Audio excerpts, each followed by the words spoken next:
Hi guys, welcome back to my channel, Edmund Mindaros, and for today's quick tutorial, and I'm going to show you guys on how to either show or hide the home button in the Microsoft Edge web browser.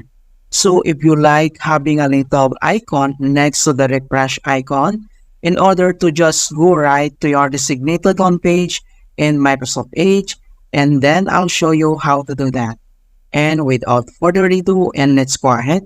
So all you have to do is to open up on Edge browser. And then dito lang sa top right corner, and then i-click mo lang yung three dot icon.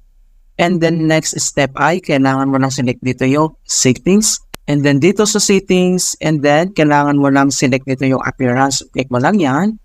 And then next step ay, kailangan mo lang mag-scroll down at hanapin mo dito yung customize toolbar. Okay, so ito siya.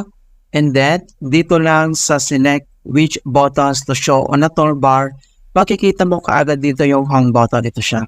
Kung paano ba natin ito show or hides. So, dito sa right side, ay click mo lang tong button niya. So, click mo lang ganyan. And then, makikita mo dito sa taas na hide po yung home button. Kapag tinagol, show mo siya. And then, makita mo dito yung home button. Okay?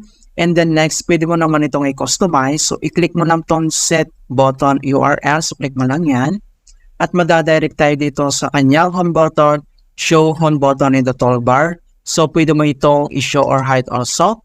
And then next, dito naman sa kanyang option settings. So, makikita mo dito yung new tab page. And then, pwede mo itong i-customize yung website link. So, i-click mo lang yan. And then, enter lang yung URL website. So, for example, lagyan natin si wikipedia.org.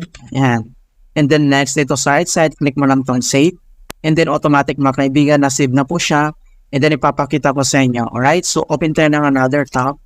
And then i-click mo lang dito sa taas yung home button. So click mo lang ganyan.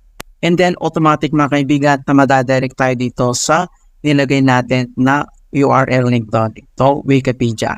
Alright, so ganoon lang po kasimple kung paano natin i-show or hide home button in Microsoft Edge browser. And please don't forget to like this video and subscribe to my channel for more quality content.